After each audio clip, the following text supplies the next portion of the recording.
This, we want this, we love this, we need this, but this, yeah, we don't need this. As a member of the African American community, we would like to humbly decline your offer. Since you don't want your own race, maybe the Hispanics will take you instead. So sorry, you have been declined. Thank you for the referral on that, but the Hispanic community, we're gonna have to pass on that. You can check the Asians though. As a representative of the Asian community, after careful consideration, unfortunately, we cannot take her. She will also be banned from ever taking out Chinese again, though we will offer her up to the Indians.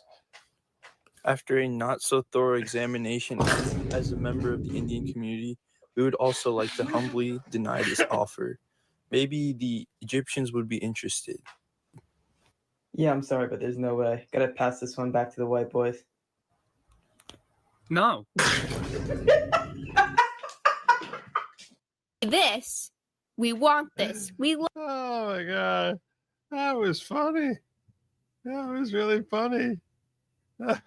God, I needed that laugh today.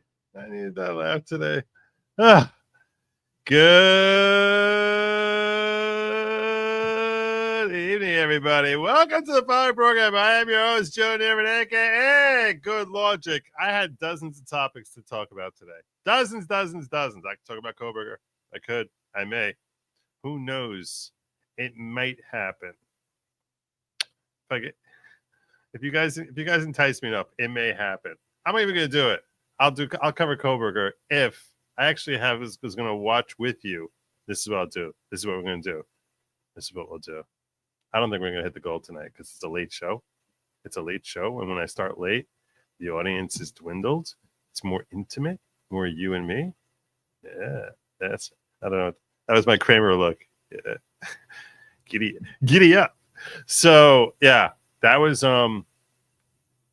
there's fewer of you here, so I doubt we're gonna hit the goal. But I will put up the goal all the same. I'll give you guys a shot. And put up the goal. And the shot is gonna be this. If we hit the goal, I'm gonna watch with you Koberger's plea in court today, where he pled guilty. And we'll cover that. So if you want that, no, not a poll. Why am I doing a poll? I want to do a goal. If we hit the goal, which is our usual goal of 15 super chats of yellow or higher within the next, I don't think it's gonna be 2 hours. We have to do it in an hour. It's gonna be tight for you. But I think we can do it.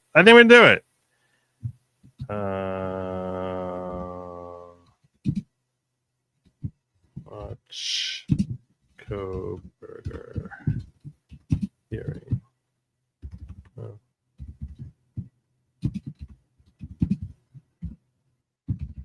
That's going to be like an extra hour.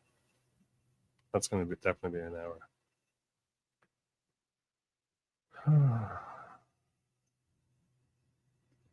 Okay.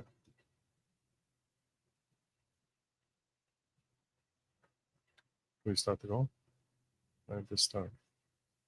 There it is. Okay. There you go.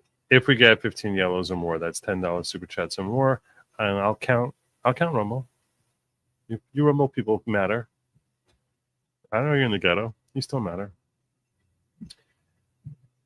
If we do, I will indeed watch Koberger with you and weigh in with my thoughts on that. But otherwise, I'm going to be fixating here on Diddy because there's a lot to talk about now that the trial has concluded, aside from sentencing.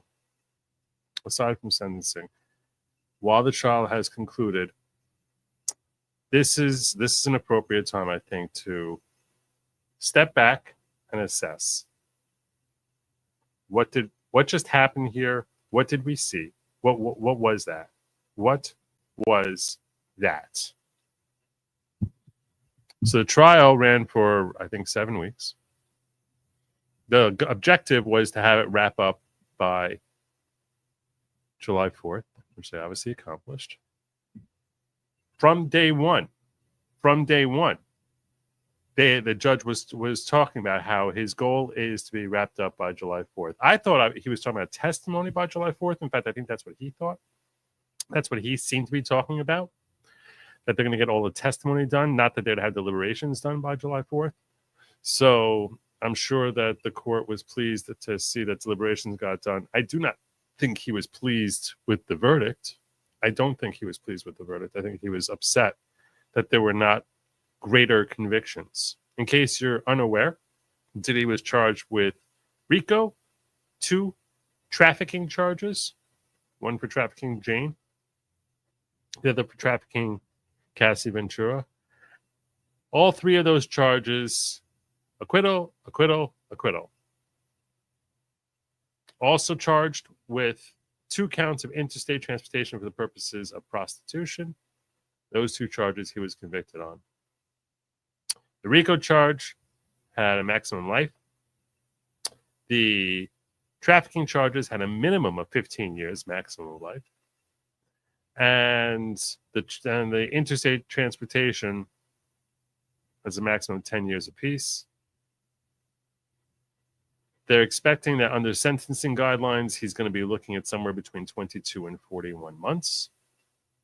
Less time served. Folks are speculating, and they have been speculating for a long time, that if that being caught on just these 2 convictions, he could get out with time served, and he could. My speculation is he will not. I draw that speculation based on the fact that the judge denied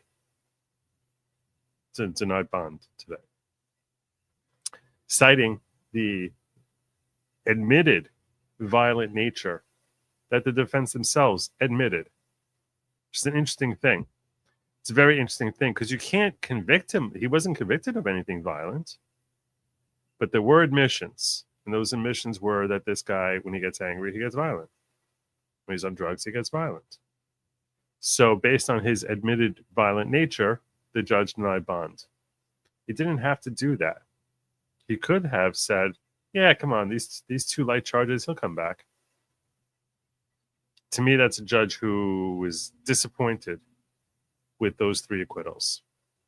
I think he was expecting it to get at least 1 acquittal, 1 conviction there of a potential life sentence, if not multiple. So I think he was bearing that in mind. I think we should anticipate that he's going to err towards the longer end of the recommended sentencing. That's my assumption. So there's that. If you see what the title of tonight's show is, this was never about justice. Diddy gets 2 counts in a resort stay, and he is going to be a club fed. He's going to be the combinations that many of you would be envious of, that I might be envious of. I haven't seen them personally, but supposedly they're remarkably amazing.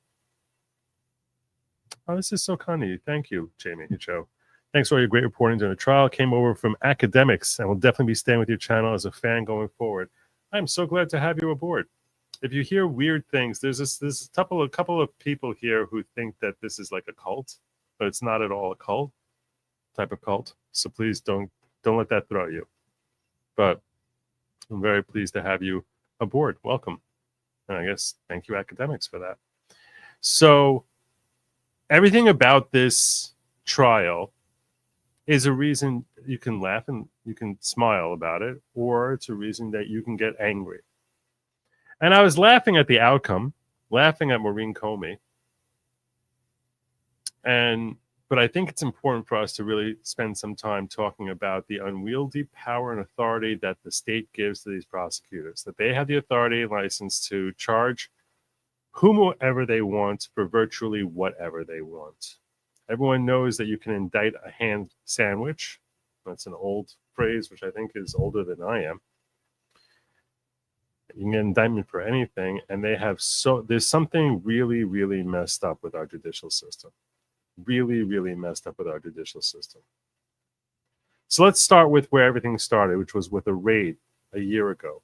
It was premises in Los Angeles. You might have even forgotten that he tried fleeing, got on a plane, and tried flying around the country, around the globe to escape, because he was so freaked out. During his testimony that came out that throughout 2024, in the early part of 2024, he had become very paranoid. Some of this was details I didn't bother really hitting on because I was trying to give you a flavor for what was happening that was relevant. But Jane, who was his girlfriend during this period, gave him a gift of a TV, which she said was designed to help give him an opportunity, some portable TV that was supposed to be something that he could watch his recorded activities or stuff on. I don't know.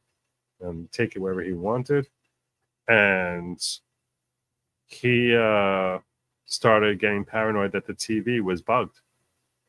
Like, he was really paranoid. He was really afraid. He was being very, very cautious about potential criminal indictment. And then when the indictments came down, the initial indictment had no mention of Jane at all. There was nothing about Jane. There was a lot of meetings that the state had with Jane, had with a lot of people there. But the initial indictments confused a lot of people because everything we heard about, everything everyone's seen, so much shady type of stuff that seems to be going on around him. I don't know any. Look, I'm not someone who follows. This will probably shock you. I'm not someone who follows gossip magazines about celebrities very attentively, to say the least. I don't even have a TV. So I only learned like a year or two ago about some woman named Octomom. Okay? Whatever's happening in your pop culture there, I'm not really. I know Diddy. I remember when everyone called him Puffy. But he's some of the superstars of pop culture I'm familiar with. So I certainly was unaware of his white parties, his freak offs, the fact that his parties were supposedly the thing. We heard no testimony at all about his parties. None. Little bit on cross-examination about pictures that were taken at some parties. Wasn't even clear if it was his. When they were cross-examining, I think, Mia or one of the other assistants about Instagram posts that she had made and designed to show that she had a deep love and affection.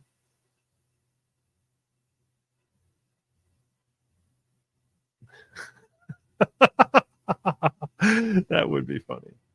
I like your thinking there. So, but there's all this shady type of stuff. Epstein didn't kill himself, rinse and repeat. So disappointing. There's all this shady stuff going on around him. And along with that shady stuff, there is all this speculation about really evil things happening at parties with these celebrities and with politicians. And I'm always a little bit cautious about accepting this talk absent some level of proof, because I think it's very easy to give into a conspiratorial perspective. And I know that a lot of most conspiracies today just seem to be tomorrow's headlines. But the more wild and outlandish the claims are, the more definitive type of proof I'm going to be looking for before I jump on board and accept it. Especially if I'm being fed a narrative that I know is consistent with when I'm the target audience of a narrative. It's like, yeah, this is something I'm hoping I saw would get relish on some level. Being able to feel outraged if it was true. And you know what I'm talking about, okay? I can be real with you. You hear a story about some person that you loathe and despise doing something truly sickening, there is a mixed feeling that we as humans tend to have of like anger and outrage and revulsion, and at the same time a certain mix there that we tend to feel of, I'm happy I can be angry at that guy. Like the mother effer. You mother effer. And don't tell me that you've never noticed. If you haven't noticed it, you're probably not even paying attention to. I'm just saying. I think that's part of human nature, which it shouldn't be there. I think that's a smallness to the extent I feel it sometimes. I think that's a smallness in me. I'm having too little sympathy for the actual victim. And there are real victims, unfortunately. But the point that I'm getting at is when you have folks who don't know anything, folks who don't have any real evidence, have wild, crazy speculation, and jump out asserting claims that, oh my God, look at this craziness that we just saw here. Hitting you with headlines in all of your favorite places that you would catch headlines. That's targeting you. That's designed to get you outraged, to give you the joy of outrage at this person who you're already predisposed to hate. It could be a celebrity who's been associating with the left. It could be a Democrat. The higher on the food chain the Democrat is, or the more notorious on the food chain the Democrat is, the happier you tend to feel. And these are people who are searching for your clicks and your attention, and people who want to seem self-important. And they'll take this thread here and that thread here and this thread here, which have nothing to do with anything, and just say like, oh my God, this is proven. Now we know for sure. And designed to gin up your outrage. So I'm always very, very mindful of that. Whenever I hear just talk without any sort of real evidence, whenever I hear, oh, there's countless rumors, I'm always very, very sus that I'm the sucker, that they're looking to turn me into the sucker and making me believe this story. And especially me, because of what I do for a living. Meaning, since I talk to you, they want me to accept it as being gospel, or word of Moses, and to convey it on to you as like, look at what we now know. So they're looking for you, the individual. They're looking for other people. And the more influence, the more influence that on the right you have, the happier they'll be to see that you're going along with the program. And they'll be like, maybe it's true. They're in their brain. They're like, maybe it's true. And it starts just getting regurgitated. It becomes the wrap-up smear that Nancy Pelosi has described, where all of a sudden everyone's like this. Everyone knows when it's wildly speculative. So that's why I want to caution. All the talk about the free calls, all the talk about the blackmail and extortion and stuff that he has, and everyone knows, and everyone knows, and everyone whatever.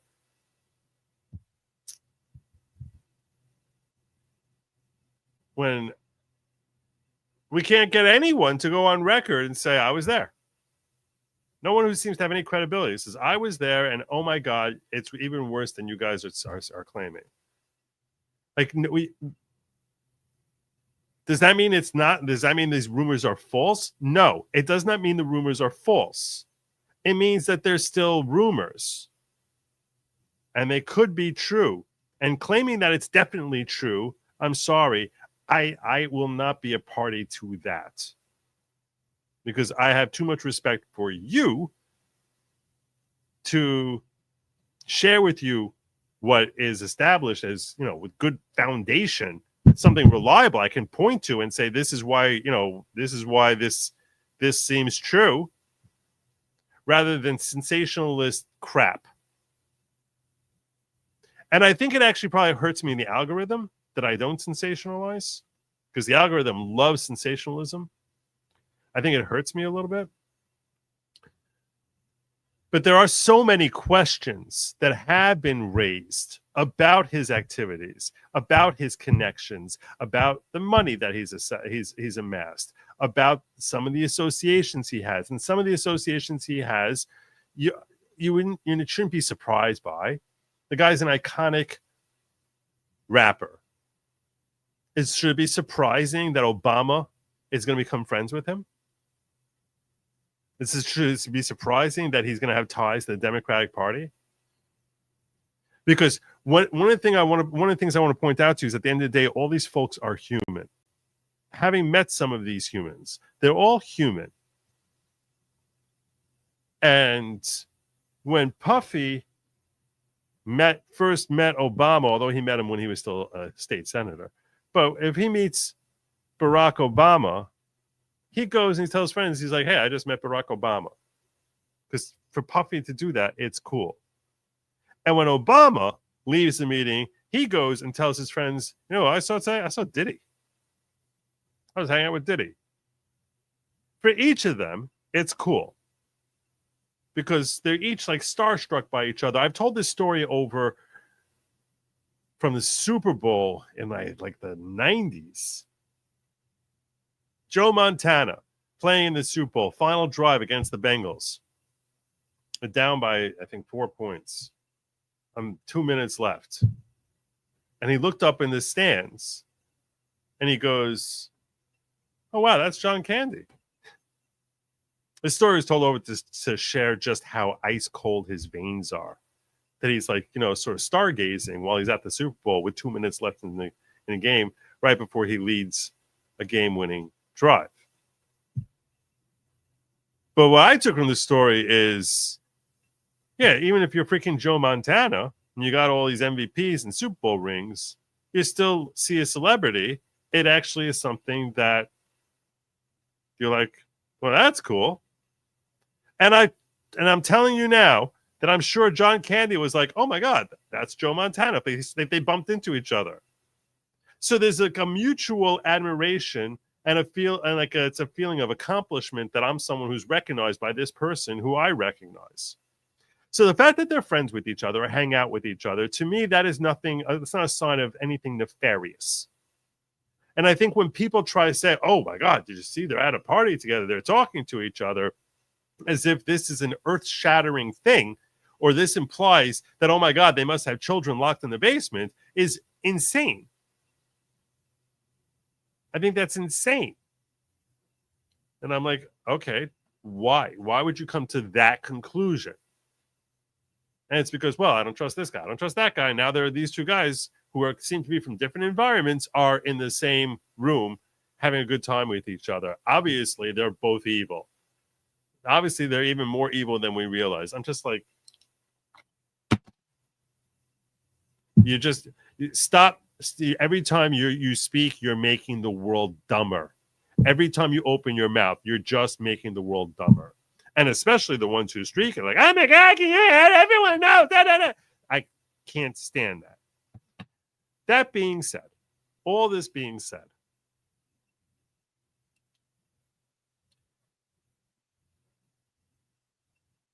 what do we know? What we do know is that there was a raid of his house. Why? Why is there a raid on his house? What the hell is that? Why is there a raid on his house? Like, because Cassie was slapped in the Intercontinental and abused? And I'm not trying to minimize the abuse that he gave, but why is that? Why are they raiding his house? Like, what's the explanation? What is happening here? So the conductor, she got, so what, you thought he's trafficking? Did you think this was the crime that he was doing here? You thought that he, oh yeah, you know why we held a raid on his house? Because we had a feeling that he was hiring male strippers to have sex with his girlfriend in complete violation of trafficking laws. It's like, what? No. That makes no sense at all. That makes no sense. And when something makes no sense, and these are facts, and I'm like, these facts just do not make any sense, I'm sort of left saying, What's going on? Why is this not being charged? They're busting into his house. All these different tapes, all these different things. What were you looking for? What did you think was coming here, Sally? Why were we here? Why? We actually had the guy come up there. We still don't know. They still didn't tell the jury what the raid was for. So why are you doing a raid on his house? You think he's paranoid because he's worried about 18 U.S.C. 1591? This thing that no one ever called trafficking before, that this was the trafficking. So you might come back to me and say, no, Joe, stop being so dense. Joe, he was worried about RICO. Okay, I guess it's possible. He was worried about RICO. You know why they raided this house? They raided his house because of RICO. Okay, I guess. They raided his house for RICO, and all the stuff that he did that they charged for RICO, all of it is like ancient stuff. What are they talking about with respect to RICO? They're going after him on arson. What's arson? Where's arson? Where's arson in this whole story? Is he going around burning down buildings? No, he's not going. Because in early 2012, he set fire to Kid Cudi's car.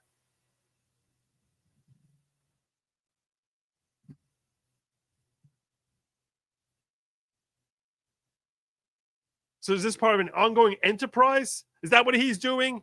Is he going around burning down people's cars? Are we trying to stop him from burning down people's cars? I don't understand. I don't understand. It's also kidnapping.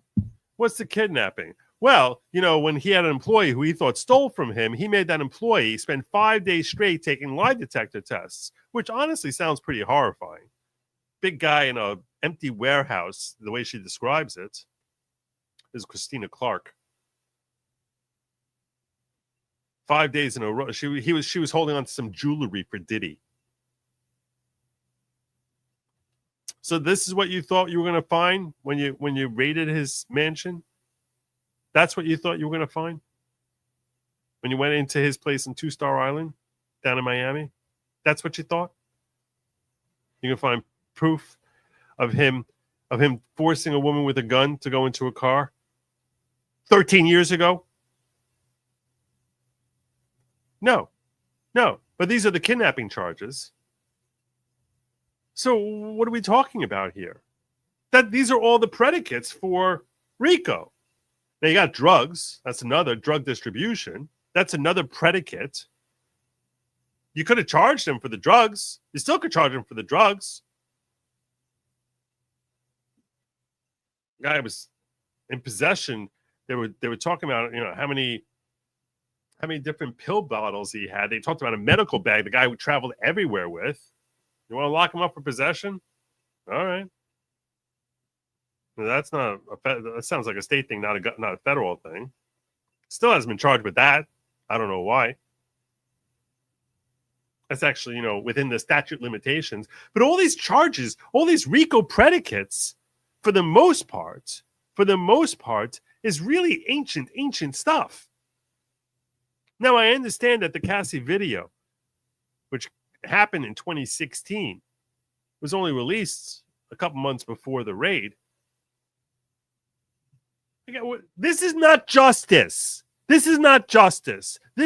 need to look important. If it's that video being released that genuinely was what led to this whole saga that I've been embroiled in for the last 7 weeks. If that's what it was, I'm sorry. This is really weird. This whole situation is really weird. You wouldn't need to have a whole raid on his house for this. You just wouldn't need that. Just charge him. So the whole raid on his house leads me to believe that there's other charges here, other stuff, because the RICO predicates we have is not related to anything. Nothing that would be found in his house, aside from the drugs, would have anything to do with what the reason they sent in a freaking boatload of federal agents to go crawling through every nook and cranny of his mansion. So what are they looking for? And that's what leads me to believe that there's something far more dark and nefarious around the whole world of Diddy. That for one reason or another, Maureen Comey decides she doesn't want to charge. She doesn't want to charge that. But for another reason, which is also a mystery, I guess, well, we just conducted a raid. You sort of have to, excuse me, we sort of have to justify that by indicting him on something. So they come up with these 3 charges at the start. Trafficking, interstate transportation of a prostitute in Rico. Trafficking Cassie. They didn't charge trafficking Jane. But this is where you basically, so do I believe all of the stories with respect to that there's, children and stuff like that? I say to you, I don't know. I certainly feel like it would be irresponsible reporting for me to say, "Oh yeah, this totally happened." A, because I don't believe it totally happened. I think it's possible, but there's definitely a lot more here that was not charged, because you don't send in like this whole raid on Star Island. You don't send that in unless you think that, hey, there's something very nefarious going on here, and it wasn't these freaking RICO predicates that were raised here. RICO predicates for obstruction. Obstruction. You know what the obstruction is? The obstruction charge is that he tried buying off the Cassie beating Cassie in the Intercontinental video. Obstruction.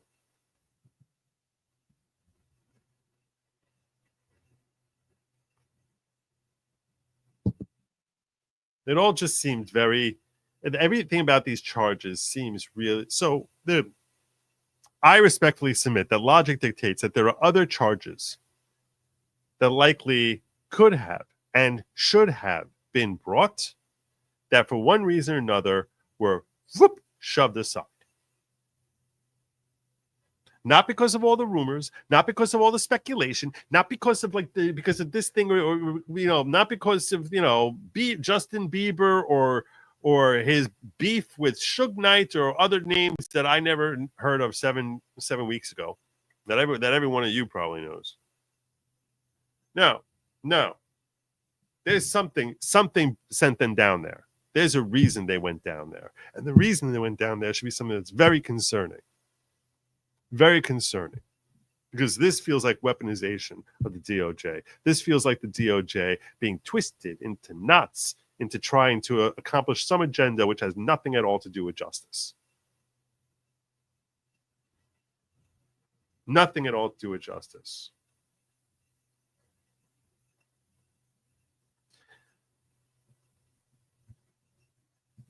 Yeah, Minitico.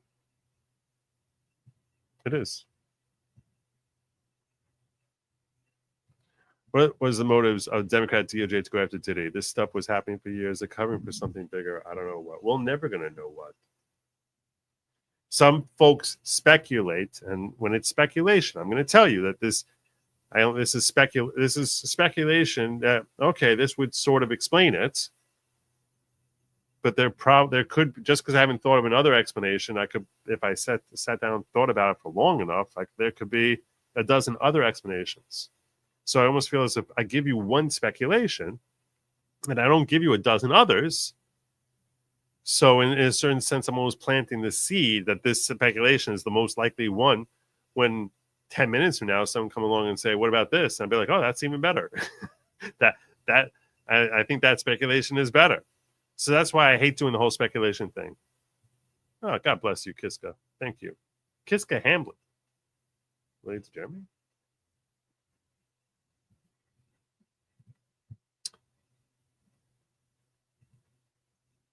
So I don't like the whole speculation thing. Despite that, I'm still going to give you the speculation I heard. And welcome Indoctrination, new member of the ghetto. I'll give you the speculation that I heard, which is that he had tapes that were potentially blackmail. A lot of people say he's a blackmailer. I don't know how people know that, but that's more of the whole rumor stuff.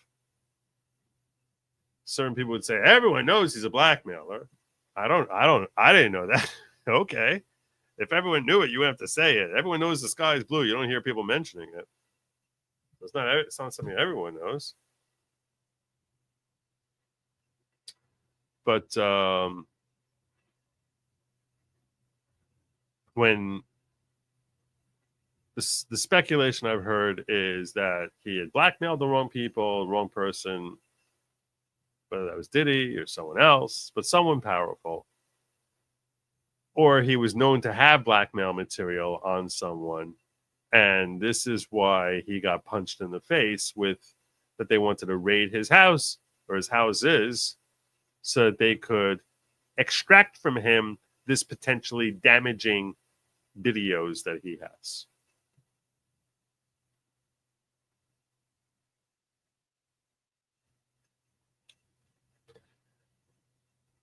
I find it difficult to believe that they would go through all those steps unless that person who did it, who they're trying to protect, is A, very powerful, and B, doing something criminal. It would not be that he was cheating on his wife, right? That the person is doing something truly horrible.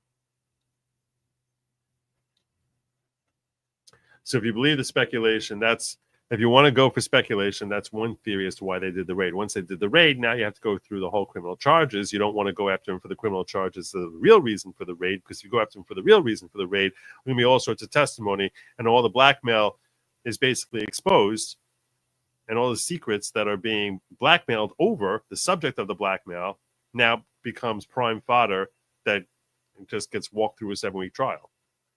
So instead, you have to have something else you charge him for.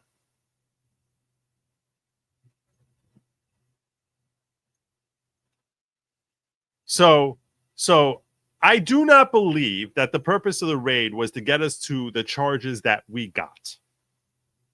That doesn't make any sense to me. None of that makes any sense to me. The more I've thought about this, the more I'm like, this just doesn't add up. That you have a raid and this whole thing that he knows, and he's got inside sources, which is another thing that came up during the course of the trial, that there's all sorts of speculation that he has ties to the LAPD. Came up with, this is a month ago now, where this guy was talking about how certain records about what happened with the whole Kid Cudi thing just went missing.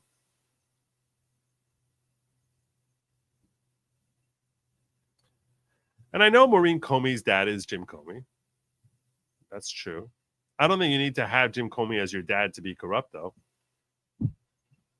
And I don't know that because someone is corrupt, all their kids are corrupt. So everyone loves saying that, her dad is. But it makes for a convenient, cutesy narrative. But the reality is there are a lot of corrupt people who have pretty good kids. And there are a lot of corrupt people who don't have corrupt parents. So the fact that this dynamic duo of James Maureen happen to both be corrupt, yes, they are. I agree. James Comey, grossly corrupt. Maureen Comey, grossly corrupt. And perhaps, I guess, there's more of a slip and slide into corruption if you have a corrupt family member. I guess that's the point. It's just a natural, easy thing for you to get into because you know people and you have access to powerful people who the corrupt elder provides you access to. Kimmy's theory is protect Obama, send Diddy away with a cover-up veneer case. He was a honeypot for blackmail, and Obama got caught. Share, give, send, go, please. I'll try to do it shortly. Since they didn't use most of the videos and the case is done, can he request for that property back? Probably. I don't see why he couldn't.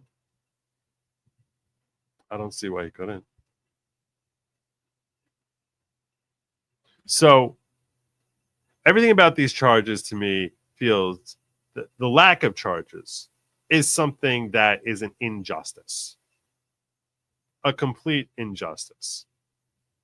And then when you bring other charges that are not part of the main charges, those other charges are part of a cover-up. I agree with you 100%, Kimmy, about this. That's part of the cover-up because everyone's like, well, what happened with that indictment? Oh, what happened with that whole raid? Oh, well, we got an indictment. What's your indictment? Oh, we got this RICO. We got this whole 18 U.S.C. 1591 trafficking. So we got all this big stuff going on here. We got big stuff. Big stuff. No. That's a coat of paint. That's a coat of paint to try to cover up like all the cracks in the wall. That's not trying to make the place better. That's trying to deceive, draw deception to the eye so that we, who the public, are viewing this wall like, oh, look at that. It's a fine wall there. It's a fine wall. Just look at that. It's really pretty. It's a coat of paint. So you don't see all the leeches in the wall. You don't see all the holes.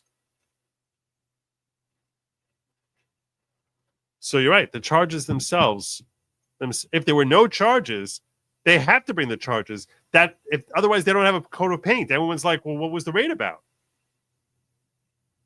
So they have to bring the charges.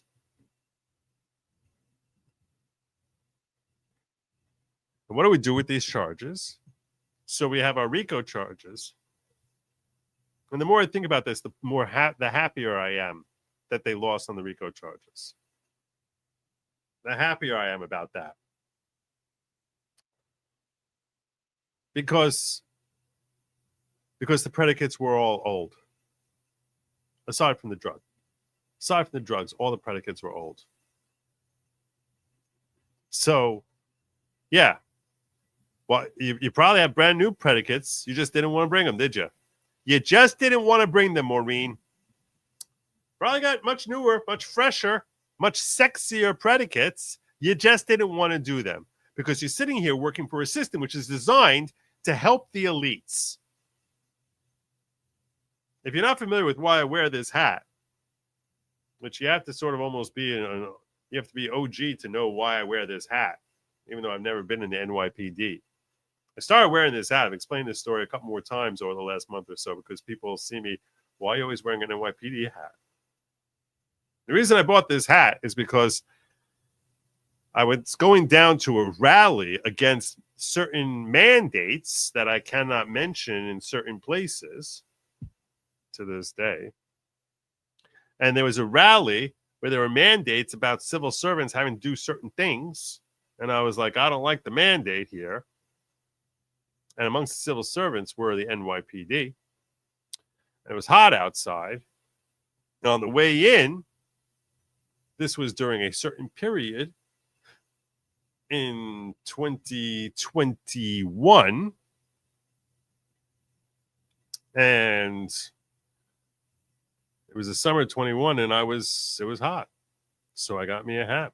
And when I got me the hat, I basically said, oh, okay, I'll be aligning with these other people who are at the rally.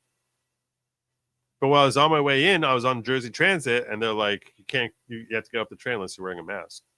I was like, really? Like, yeah, you have to wear a mask, otherwise get off the train. And then on the way back home, I forgot I was wearing the hat. I put my ticket up on the seat the way everyone does. They didn't even look at my ticket. I wasn't wearing a mask, wasn't wearing nothing. And I was like, oh my God, a stupid $15 souvenir hat. All of a sudden, I got privilege now. That's really messed up. Like I'm not a hazard to society because you think I'm a cop. And I was very outraged by this two-tier system we're living in. And that's what we're addressing here today, the two-tier system, where all of a sudden there's some elite out there who was authorizing this raid for reasons that clearly we're not supposed to know about. And they basically come out with this little show trial so that everyone, get all the media out. Here comes NBC, here comes AP, here comes CBS and ABC, here comes CNN, and they're all going to come out there with Court TV and the Law and Crime and the Joe Neerman and the Good Lawgics and all the other little podcasters there, the Teaser Tells, and people bigger than me, smaller than me, everyone just running out here so we can sit here and see justice get implemented against terrible, evil, awful Diddy. And I want to be clear with you, the guy is a monster. He's a dirtbag. He's really, really, really a manipulative, evil person. I mean, anyone who's beating on women, get help. There's something freaking wrong with you. And I think he looks at it as a mark of being a man, which only shows how small a man he actually feels like he is. But that being said, these charges are stupid. There are a lot of evil people out there. That doesn't make them criminals. And maybe he is a criminal, but if he's a criminal, go after him for the crimes he's committed, not this crap. Because these charges were basically like, how do we basically find new things that we can try and charge him with? Reinvent statutes that were never designed to punish a criminal for doing, punish a citizen for doing what Diddy allegedly did. But since these crimes, whenever they're defining the crimes, they have to have a list of several elements in it. So if we can get all the elements, even if they're not in the right order, well, in that case, boom, we can pretend that this is totally trafficking. It's a complete inversion. Everything about these charges, whether you're talking about RICO, whether you're talking about trafficking, whether you're talking about any of these things, the objective of stopping these crimes we're trying to stop folks who are going out there trying to harm society for the purposes of making money. They're trying to destroy society. They're trampling over people who are smaller and less powerful than they are so that they can extort, extract, and basically yank money away from someone, yank value away from someone, destroy this business, and basically start charging them for giving them protection when the only ones they need protection from are you. So that's why we have RICO. Try to stop the mob from terrorizing a community and flooding it with drugs and obstructing justice and beating the crap out of anyone and sending anyone who argues or doesn't make a timely payment or fails to pay proper respect, that they're going to end up in the hospital if they're still breathing. That's what RICO is supposed to stop.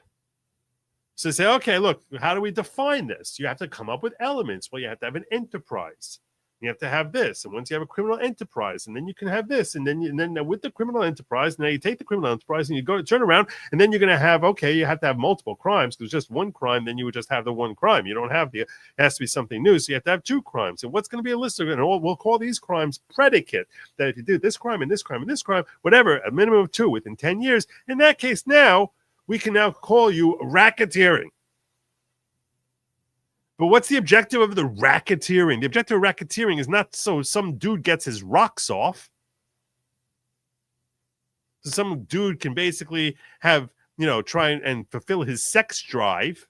No, the objective of RICO is to try and stop these criminal organizations from trying to bully a community, bully a neighborhood, terrorize a neighborhood for profit.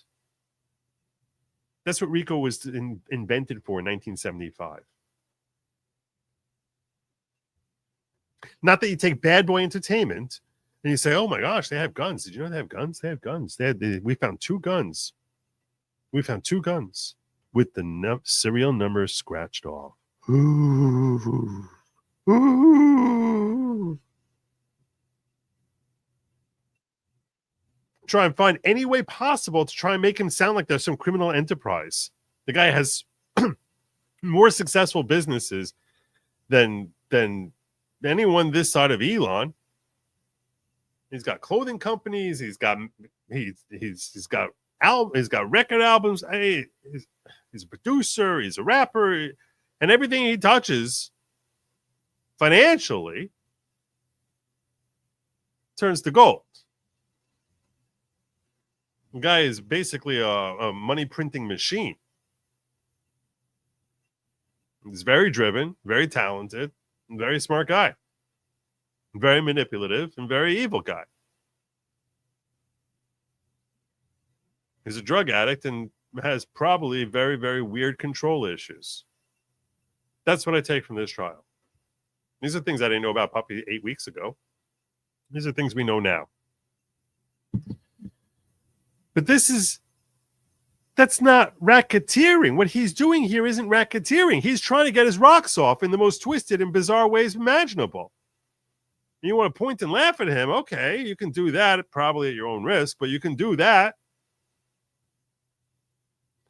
But to say that's RICO? No. It's the exact opposite of RICO. Because he's burning through money. Everything here, it just feels so inverted. The trafficking. Please. So we need to have elements of what's trafficking.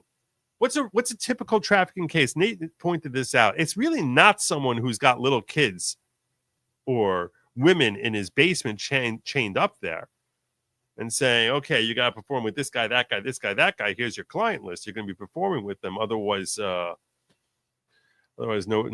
food for you. Otherwise, no heat downstairs. No, the normal case is someone has a wife or a girlfriend that they start pimping out. They're like, we need time's tight. We need to make some money. And she agrees at first. And then at a certain point in time, she's like, I don't want to do this no more. And he's like, no, you're gonna. And he starts beating on her. And so that's the most common type of this thing. So we need to have elements. What are your elements? Well, elements are, it's commercial sex and it's forcing someone to engage in commercial sex.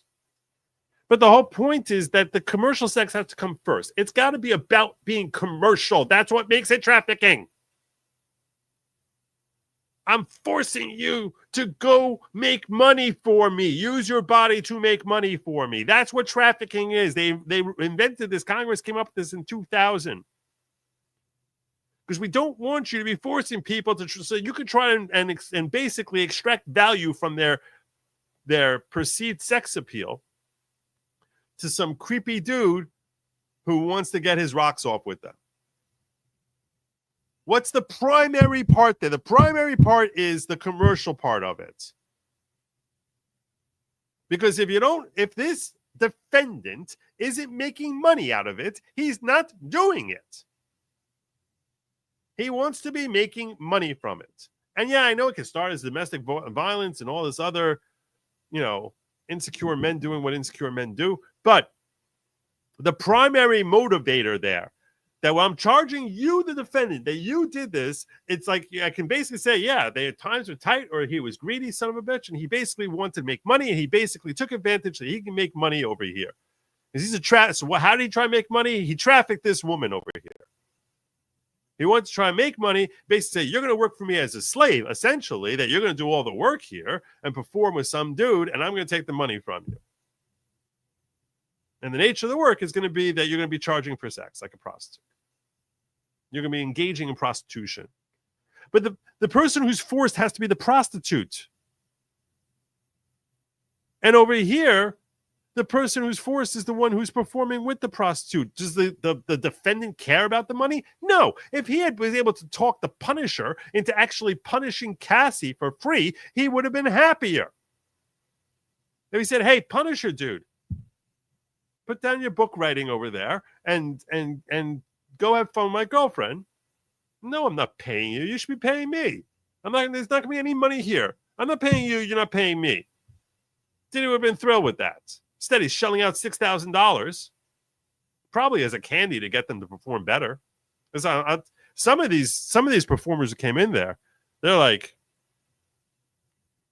they described Cassie, Daniel Phillips, he's like one of the earliest people. I don't remember if he went right before Cassie or right after. I think before. I think he was the second witness. Yeah, he was. He's the one who introduced us to the whole nature as to how these freak-offs, as defined in this trial, operated. And I'll tell you right now, when he tells over his story, he said that he lasted very short the first time. He was asked why. And he said, because Cassie was the prettiest woman I ever saw in my life. You're telling me that he wouldn't have done it for free? He called her the prettiest woman he ever seen in his life. Does that mean he wouldn't have done it for free?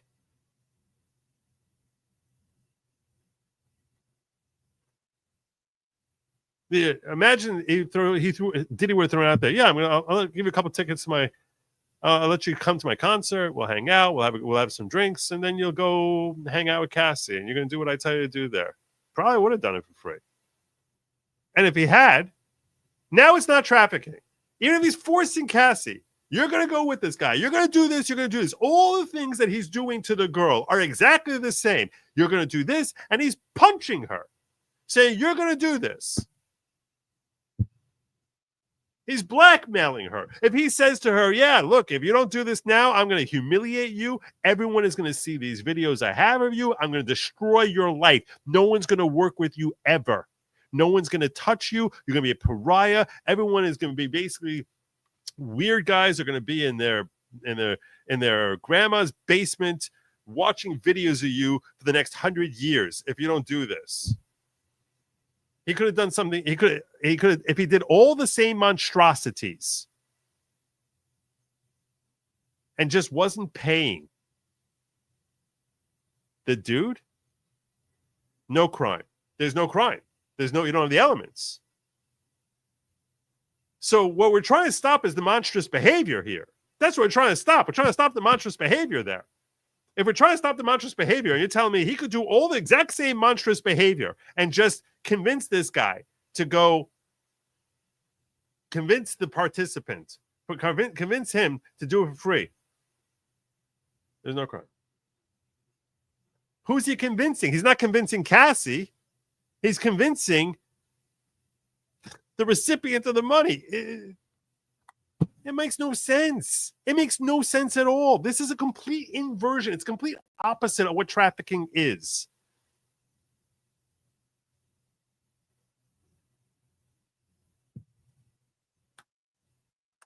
You got the elements. So honestly, it's like, you know what? Maureen Comey, go to hell. You're a loser. This is a humiliation. And I need you all to understand this. Understand this well. The Southern District, the prosecutors in general, state prosecutors have a very high track record of conviction. I think most of them are over 70, 80. Defense attorneys are used to taking a beating. They get a beating. In federal court, it's worse. It's like 90%. And in the Southern District of New York, it's like 95, 97%. They never lose. Now, they might try and consider what happened here a win, because I don't know what happens when you have these mixed verdicts. You count it as a win, you count it as a loss. I have a feeling they count that as a win. And they likely are in their final tallies. They're like, hey, yeah, sure. Look, we just convicted him of interstate traffic, interstate transportation, and prostitution. High five. That's in the win column. But this was an utter humiliation for Maureen Comey and her staff. This was an utter humiliation. Utter humiliation for her. Because the main charges, I mean, this is like, go at someone for murder and you get them on jaywalking and you're like, oh, hey, win. No. This was embarrassing for her. And she deserves to be embarrassed. She deserves to be humiliated, because this entire thing was a paint job of trying to cover up something else that we will never know. We'll never know. It's a paint job. That's what this whole thing is.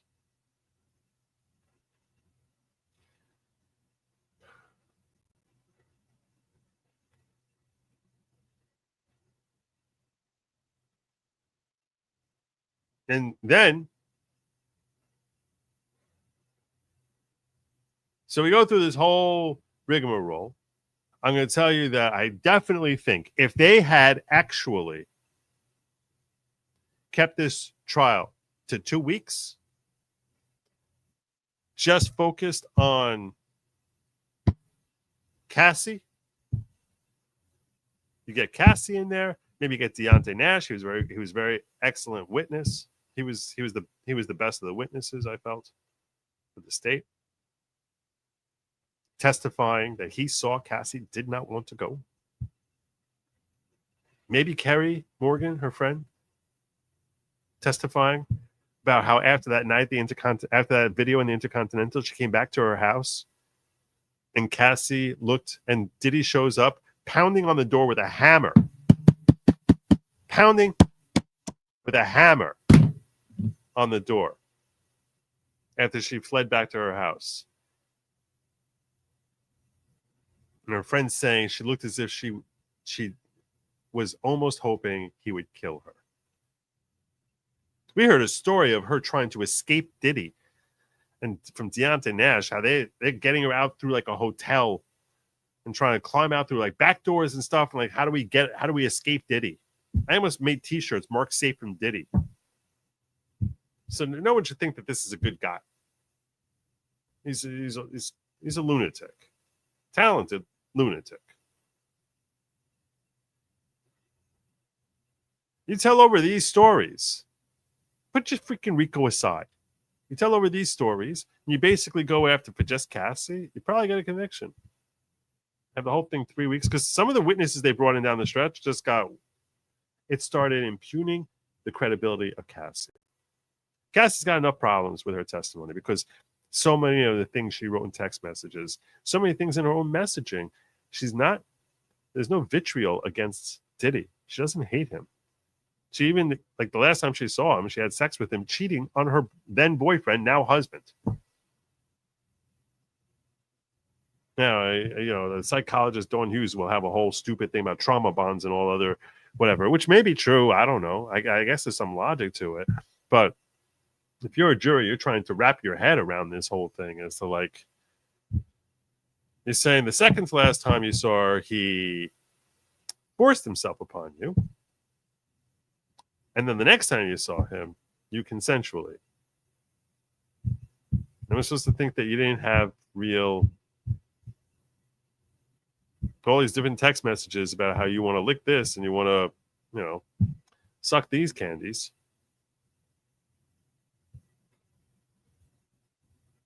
And you want to come up here and say, I had to do that. I was playing the role of fulfilling his fantasy. That's what he wanted from me. He actually had written to her in one text message. Your job is to be seducing me 24/7. He wrote that to her. That's what your function is. Your function is to be seducing me 24/7. So that's consistent with her saying she obviously knows what he's interested in. He brought her into this life. So it is consistent. I mean, there's reasons to think that, yeah, she really was doing. She didn't really mean it. She was just playing the fantasy girl that he wanted her to be. So you can go through with that. You can accept that. You can say, hey, look, sometimes she's willing, sometimes she's not. And when she says no, it's no. And blackmailing her, beating the tar out of her is unacceptable, and that's a crime.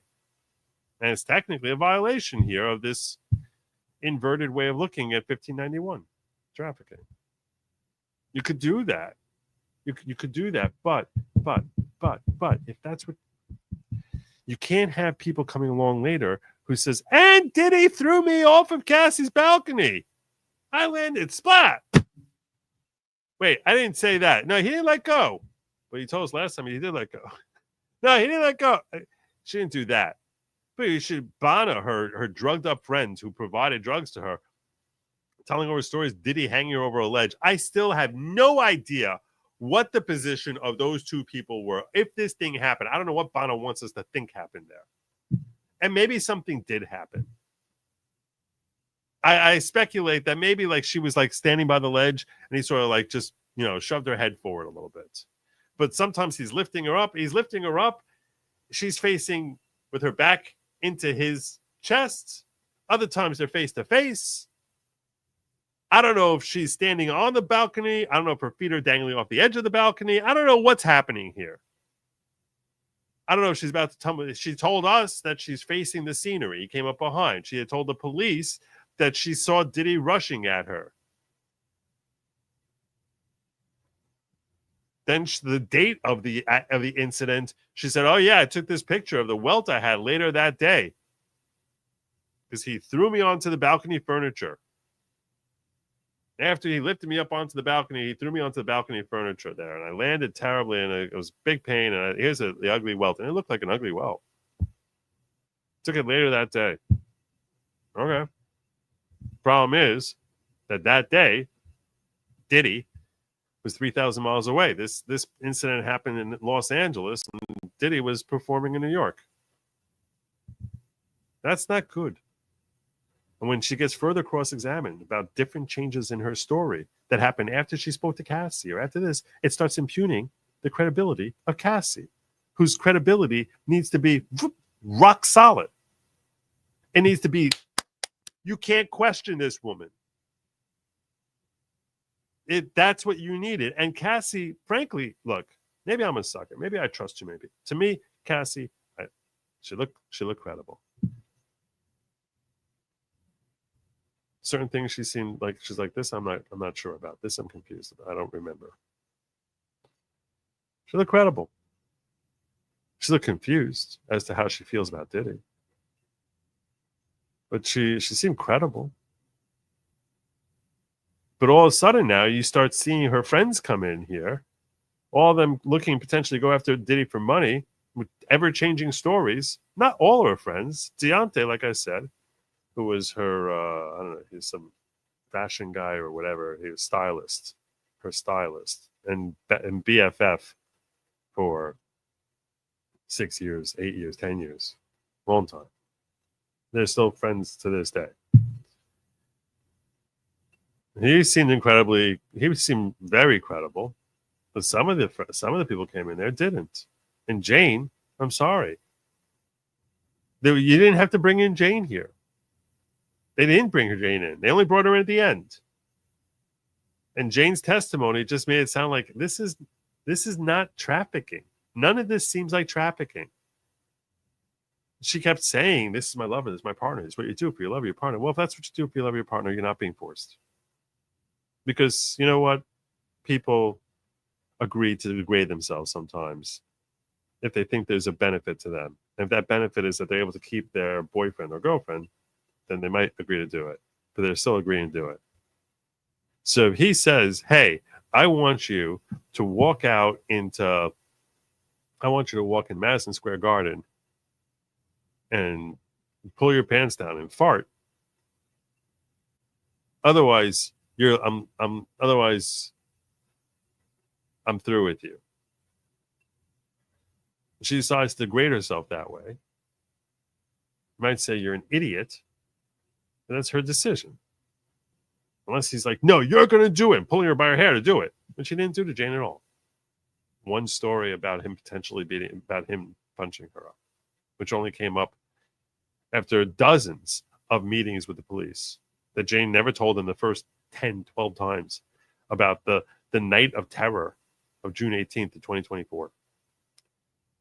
So, and then the longer the trial went, the longer this stuff went, and then more bad testimony, the fervor for free Diddy got louder and louder.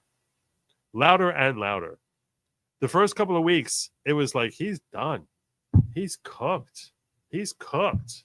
And the longer the prosecution kept presenting their case, the more things looked worse for them. So I think there was a strategic error there, which is surprising. They don't make errors very often. I do think it was a strategic error on that part. I think it was strategic. So there was corruption at the outset. There was screw up in bringing Jane in because he didn't need it. There was no point to it. And it was a real arrogance to think that you're going to get a conviction for this woman who's basically saying, that's what you do for your lover. That's what I do for my partner. She even said it in the present tense over and over again. She didn't say he was. She's like, he's my lover. Why would you do that?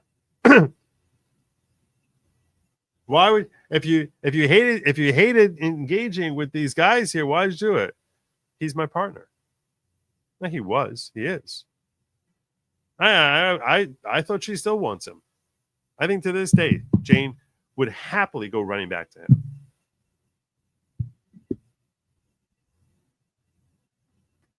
So yeah, that was a stupid charge to bring. And all it did was it just impugned credibility, and there's no way that didn't have a significant impact on the entire vibe that the jury had about this prosecution. Now, the ones he got convicted of, those are ones. Look, the guy just obviously did it. There's all this different forensic evidence. Flights bought, text messages, send this guy over. These guys who were clearly performers. So there really was not a good faith defense on that. They threw like the all right, look, people get compensated for their time. Yeah, we call those hookers. That's not a defense. That's not a defense. So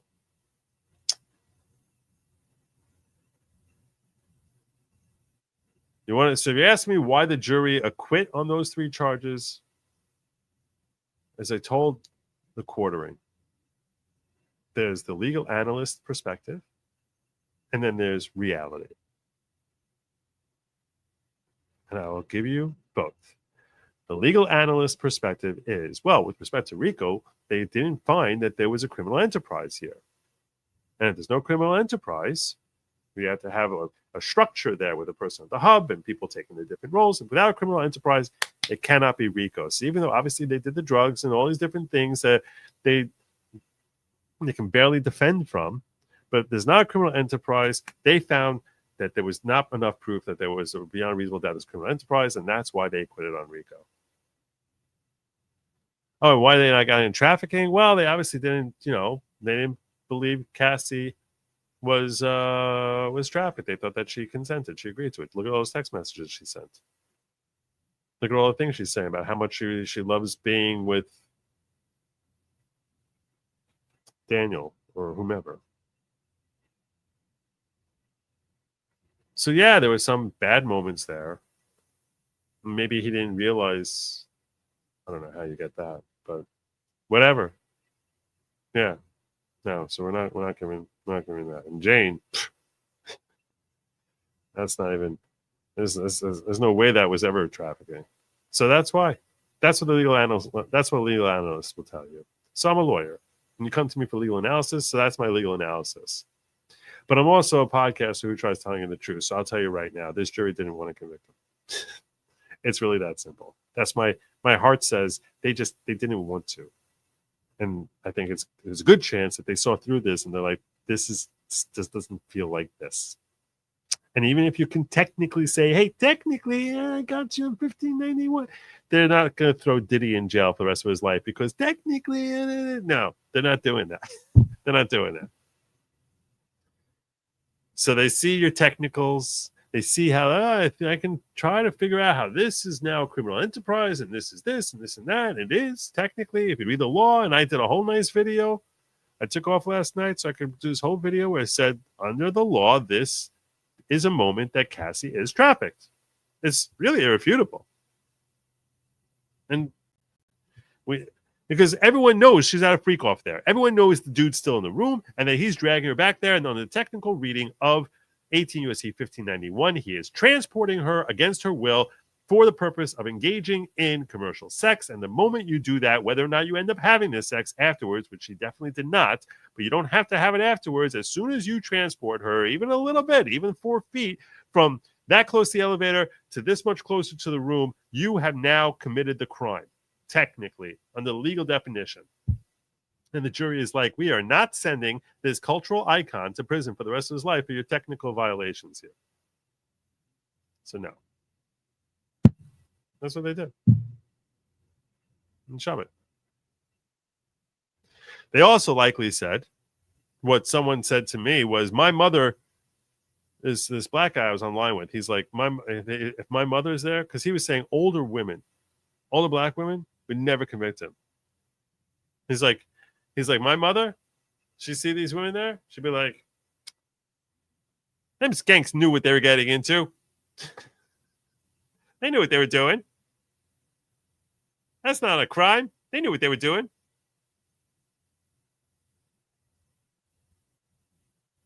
So that could be a cultural thing too. I don't know. Could be you had some libs on there like, I'm not putting a black man in jail. Bunch of old white people from New York. Be surprised if you don't have some libs in there. Wouldn't be surprised if people were like, Diddy fans. He's very charming when he wants to be. That's how he gets these women to fall for him in the first place. It's not just the money and power, but he can be personally very charming. This is what employees said. So this is for the brief moments that he's talking there. He seems like he knows how to turn the charm on. He was trying to charm the judge when he's being allocuted. Coming out, the first thing he says is, "I just want to say, Your Honor, you're doing a heck of a job." Whole room laughed. And they're asking him, he's about to ask him, "Do you want to waive your right to testify? You plead the fifth and waive your right to testify." So he said, "So, Mr. Combs, it's my turn now to address you." He says, "How are you today, Mr. Combs?" "I'm fine, thank you. And I just want to say you're doing a heck of a job, Your Honor." It's funny. Funny. Supposedly, he was making eye contact with different people in the jury during certain portions of cross-examination when some of the state's witnesses were struggling, where he's just sort of like, he's like this. And they're like looking back and nodding at him. Judge saw it and was like, "Okay, you do that again, I'm throwing you out of the courtroom. I'm not having you do that. That's not happening here." When you hear that he has the potential of doing that, you got to ask yourself, are they really going to lock him up? They're really going to give him throw the book at him. So you can come up with your legal analysis and say, well, obviously they concluded this, and then they realized, they rationalized that. It's like they're not thinking that.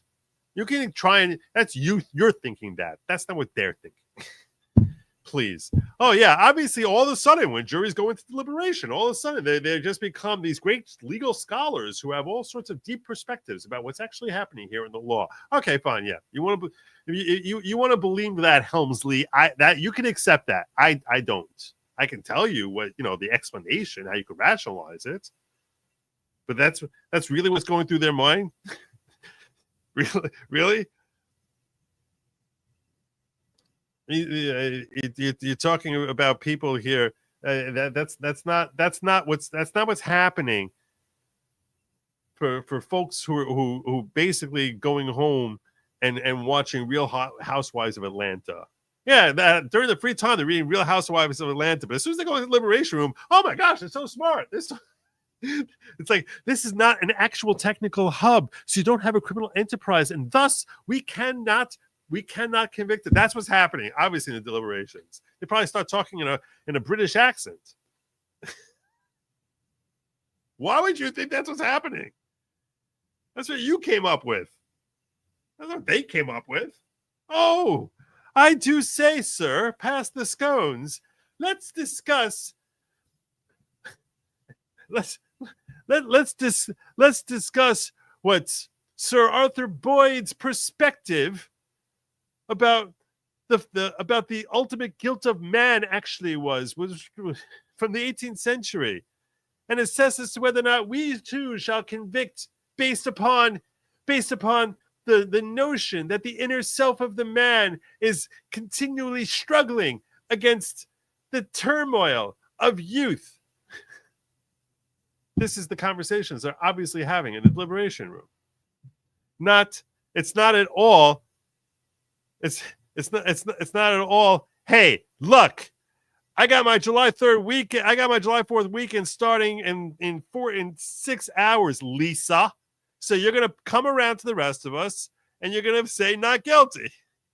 That's not at all what happened. Not at all. Why would you think such a thing? I do say. I dare say, sir. Idiocy. So that's the first half of what I wanted to say. There's more. There's more. Jamesy Ojimbo, thank you so much, my brother. Diddy is 20-year Fed informant. That's possible. I don't know. This is the sort of thing people say that I'm like, how does anyone know this? How? Could be. Well, because you're saying because we know the whole Epstein story, or we have speculation about the Epstein story. Diddy was Fed informant, tried blackmailing the wrong judge, or politicians had to pay the price. It could be. I have no way of proving that wrong. It can turn baby oil into gold. Did you see Diddy fans dancing and baby oiling up? I heard about it. I didn't watch. Maybe she was a licensed hammer massage therapist. Hammer massage. Hammer. Maybe. Throw her off the balcony. Johnny Depp was there, of course. I don't know what this is about, but here's $2. Thank you, Poker. That's very. You get a little tip to the dealer. I appreciate that. Whole trial was financial humiliation kink. Yeah. Yeah. Real Q, isn't that the Mann Act? That is. Why didn't they bring Jonathan Odie to testify? You think they want Jonathan Odie coming in there? That's a good question, Bon Bon. I'm just simply pointing out. They don't want Jonathan Odie coming in there saying that, the Clintons and the Obamas are I was Barack Obama's sex slave. Even though Cassie did mention Jonathan Odie. But I think she thought that he was blackmailing them or trying to blackmail for a video that he had. Luzon says two things. Why is this New York? Because the Southern District of New York is the most corrupt DOJ in the country. Duh. And technically, he has a residence here. Also, how much of this do you think is white savior complex with New York Democrats? 100%. 100%. We have to save them. They're all incompetent and useless people without us. They need us to save them. Would it change if they put him in Florida? Although everything about this case would have been different in Florida. Everything. Thank you for rating me, Jim. Thank you so much. Dr. Nation says he'll get a year and a day, means he gets good time and out in less than 8 months. Maybe. Yeah, that sounds about right. And that's the other thing that's sickening about this. That brings me to the other thing that's sickening about this. So the other thing that makes me really annoyed, that's not happening, is that, so now he goes to Club Fed.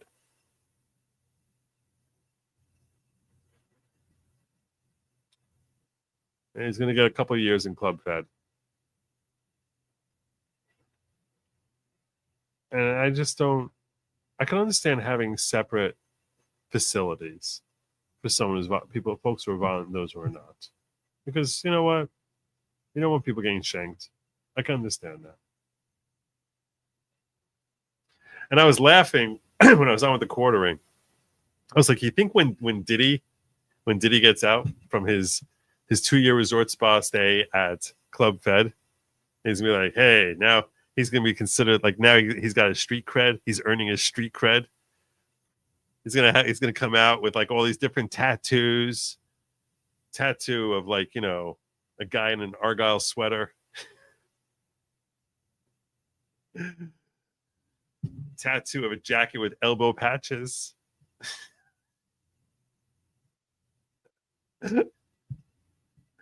Oh man, the hard life, doing a hard time in Club Fed. Oh my god, yo man, I did 3 years like it was nothing.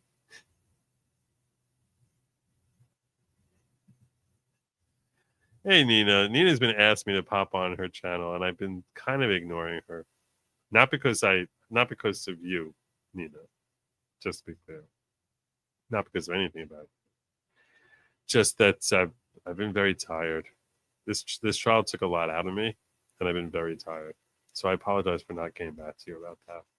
But yeah, you guys should check out Nina Infinity's channel.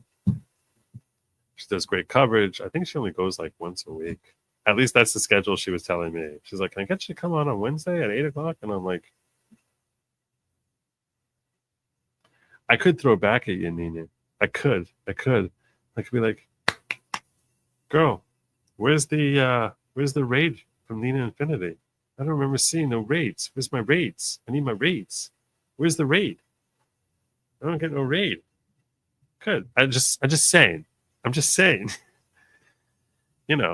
little feeder action. But I still recommend. Even if you're gonna have to like find me afterwards, Even if you're going to have to go searching around, trolling around YouTube, trying to like, oh my gosh, how do I find Joe? Where's Joe? Where are we going to find that channel? Because Nina doesn't want to redirect you over. I still will recommend. I'll still recommend. Anyhow, so I'll still recommend. Speaking of recommending, I meant to do this earlier. Because Kimmy, I haven't forgotten you, Kimmy. You thought I forgot you, didn't you? You thought I forgot. This is for Kimmy. Let's just keep this in the description. That's what I'm going to do. I'm going to incorporate this as part of the description in general. That's what I'm going to do. Because I don't want you to spend like $5 every time or like whatever to remind me. So I'm going to just put this right above my links. I'll try and copy and paste with the rest of my links to help Kimmy deal with the financial burdens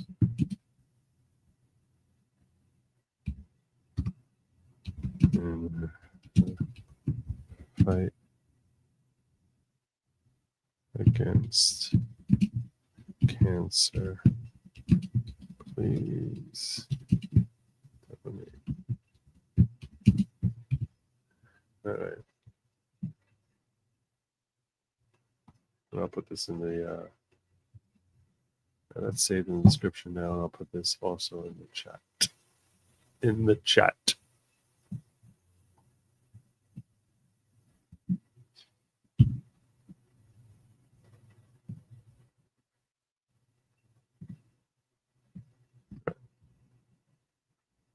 So there you go. So I do think that what we should expect from the judge in this particular case, I think he's going to give him some time. I think that when he says, I'm not letting him walk free because he's violent, that means he's not letting him walk free when they get the sentencing date either, because he's not going to be less violent at that time. So I don't think he's going to give a slap on the wrist. I think he's going to try and give whatever. I think he'll err. I think he's looking at 3 years.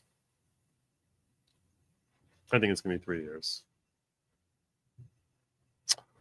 Because they say it's like between 22 and 41 months. So I think we're looking at 3 years. Less time served. So, which will be like 2 more years. That's what I think we're looking at. That because he would just, otherwise he would have just let him go. He would have just said, all right, post $5 million in bond. I didn't do that. So I think we're looking at 3 years here. And it's 3 years of club fed. I would bet at least 10% of the people who are watching right now, this show, I would bet 10% would have a higher standard of living if they spend the next 3 years in club fed than they are presently looking at having. That's how cushy club fed is supposed to be. So how is that justice? Where's any of the justice here? That doesn't make any sense.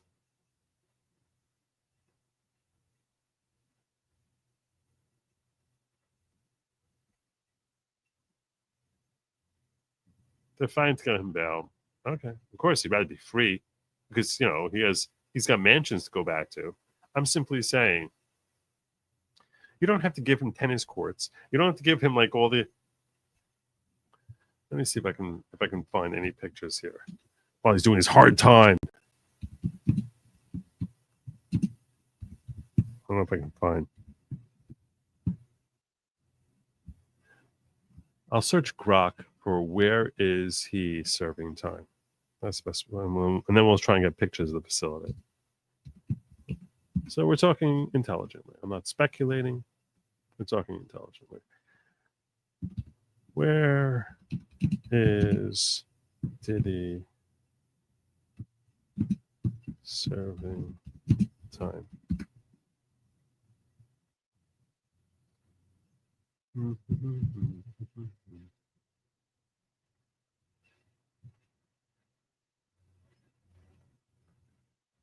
Not now. Not the detention center.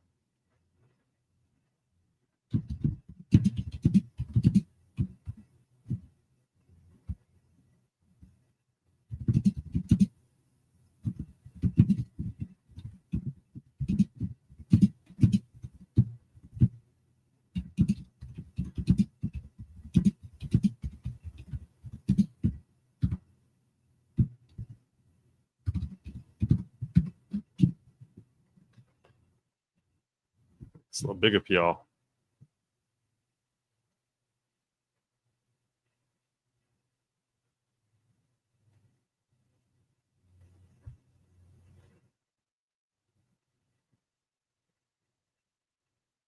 As celebrity cones could be placed in a facility with experience managing high-profile inmates to ensure safety and reduce media attention. For example, he might be assigned a protective unit like the one at FCI Raidbrook.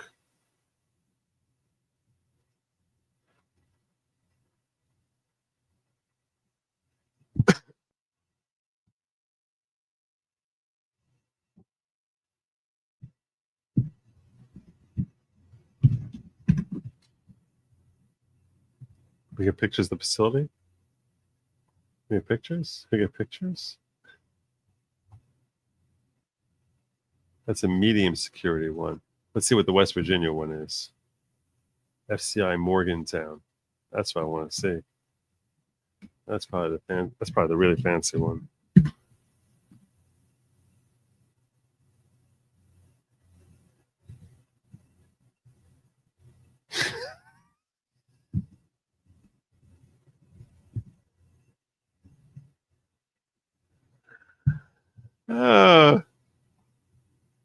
How do you book a room here?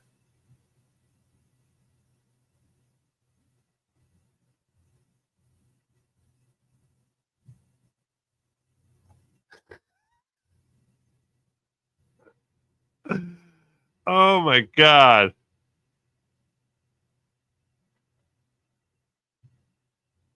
Look at these pictures.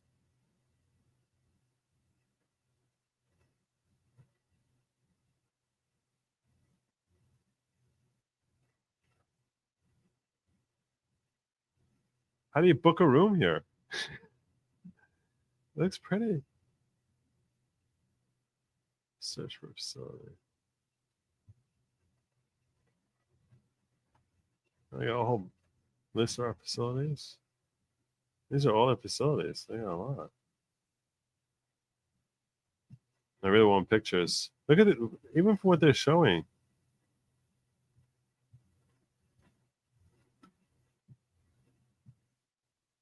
Look at this. Look at this. Tell me.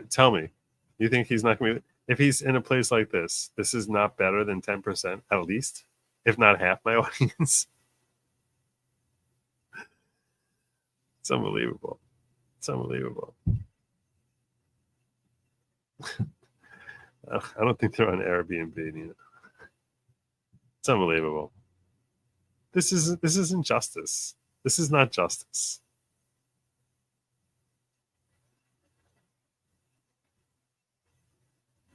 Orange is the new black too. Diddy is the. I'm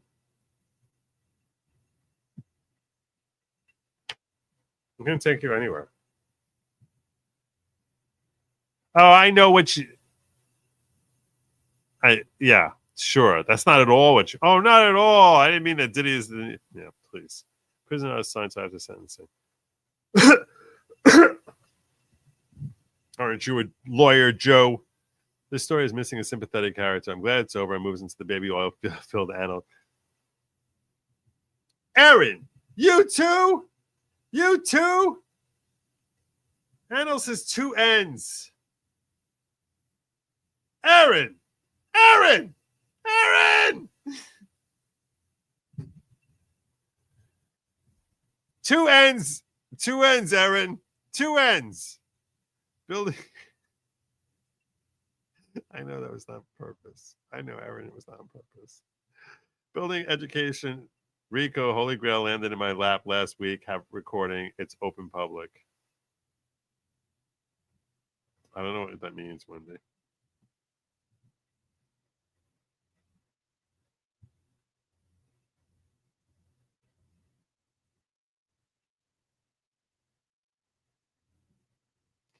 Building education, Rico, Holy Grail. Landed in my lap last week. Have recording. It's open public.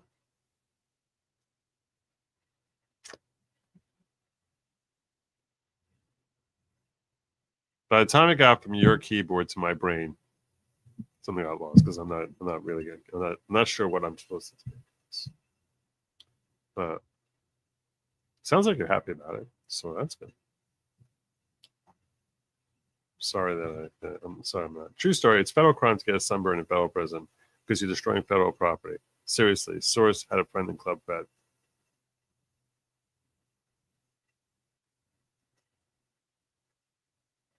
Yeah, I think he was pulling a leg. That doesn't make any sense at all. That makes no sense to me. All right. Well, the good news here is whatever length of time he serves, it's an opportunity for Diddy to build his cred. You don't mess with him. Yo, man. He don't turn on anyone. He'll go back into the pokey. He'll go back. He doesn't care. He doesn't care. Diddy getting all hard now. Diddy getting harder than if some dude shows up at his hotel room. There you go. He's getting all hard up. He's because he's going into the penitentiary. That's it. He's doing his time. He's earning his cred. He's gonna have his official issue white shorts, official issue tennis shoes.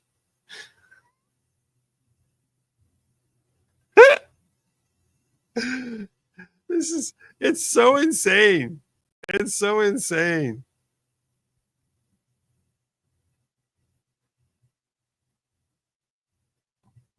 Okay, can I get a volunteer to be traffic so I can go there? It's only traffic you a little bit. That really does look nicer than my house. It looks nicer than, I'm telling you right now, most people's houses. Why would they have facilities like this? I don't understand this. What does it cost us to house someone in a facility like this?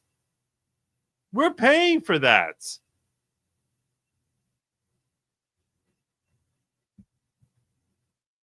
He could end up like reality TV star Todd Chrisley of Pensacola, FPC of Pensacola, Florida. His parents were all white collar and he was a high profile person.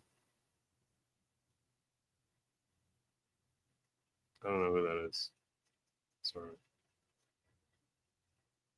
I don't know who that is. I do look good tonight, I think. That was random. You wouldn't know it to look at me, but I'm wearing new glasses now. Yes, they're exactly the same style. Technically, they're a little small. But I got new glasses yesterday, and I feel like I can actually see way more finely. I don't think Brian Steele's going to be coming on here anytime soon, though. I'm just telling you. Sweet, I'm number one somehow. Well done. Way to go. No tax on tippies. Yeah, there's a lot of different news stories I can cover and that I thought of covering. Jim, who, God bless this man, he's awesome, gave me 20 different stories that he's like, here are potential stories for you to cover. And really, out of 20 he gave me, at least 16 of them, I was like, oh, that has potential. That was not bad. This one I kind of like. And I was like, you know what? Let's just make this about Diddy tonight. We're just going to make it about Diddy tonight. But his topics were the video of a man being attacked by a squirrel, which is pretty funny. Trump wins $16 million from CBS in 60 Minutes. LA politicians promise to protect illegals from Trump. A video. Groups suing to stop immigration crackdown in LA. LA hotel owners sound alarm over $30 minimum wage. This is one after another. Kash Patel shutting down the FBI Hoover building.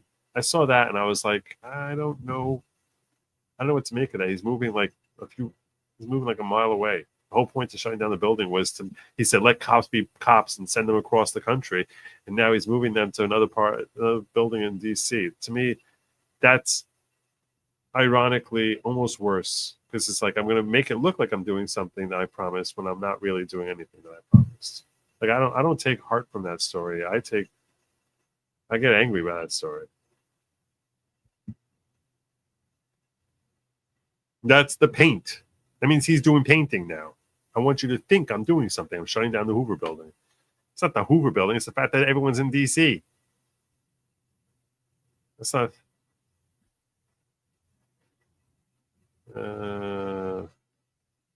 Anyway, I think it's time for me to land the plane. We're going to do that. Time to land the plane. So, I thank you one and all for joining me.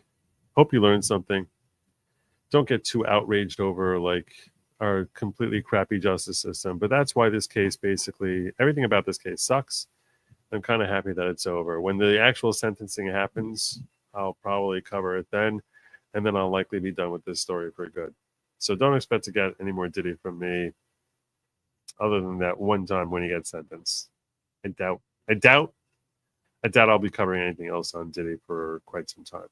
So now we can put a little bow on it and say Joe got it out of his system, all his frustration with the Marine Comey and the Southern District of New York. I will close out by saying the defense counsel here did a remarkably good job. Really, really good. Prosecutors were pretty good too in the way they handled each particular witness, but although their strategy, I think, can certainly be questioned now. Strategy for how they structured the whole trial overall, that certainly you can raise question with. And Judge Subramanian, for the most part, I liked his work here. For the most part, he was pretty good. Rare that I disagreed with him. Pretty good job. He seemed a little nervous. And he gave too much rope the way a rookie judge would. That's like, oh, I'm dealing with all these seasoned veterans. It's almost like when you have an umpire who's like, you know, he's been in Major League Baseball for like a month and a half. And that he, you know, so now, and then he's basically calling a ball game, and he's got like all these superstar players there, and he feels like a little too intimidated to like actually stand up to them when he should. But that's something he'll hopefully get better at. Anyway, that's my story. I'm sticking to it. You know what they say? Oh my gosh, I got this. My bad trouble is if you can't work with a sunburn. Oh, I don't know. What? Oh, you're talking about the federal penitentiary? Oh, okay. Beautiful, messy ball. They're playing sympathetic characters, including kids. Well, we don't know for sure about the kids. The pros just didn't make the case. The prosecution just didn't make the case what it should have been. I know people connected to him, and what was brought to court was nothing to what he has done to so many. Well, this is what I was talking about in the beginning. I haven't seen that evidence. That doesn't mean it's not out there. I just hear these rumors. This is exactly the sort of rumor. Go back to the beginning. I think you missed what I was saying in the beginning. As I said, it doesn't mean it's not true, but I just like I can't do that because I don't know. And I had all sorts of questions about what the raid was about, because the raid, you cannot explain to me that the raid was about this. So that's what lends credibility to this claim. You wouldn't have a raid to have predicate RICO charges that are 15 years old, 12 years old, 2012 arson of Kid Cudi's car. You wouldn't raid his house in 2024 because a dozen years earlier he supposedly committed arson. It just doesn't make any sense. So all the predicates in RICO, that doesn't add up to a raid. That was, you go back and you'll see.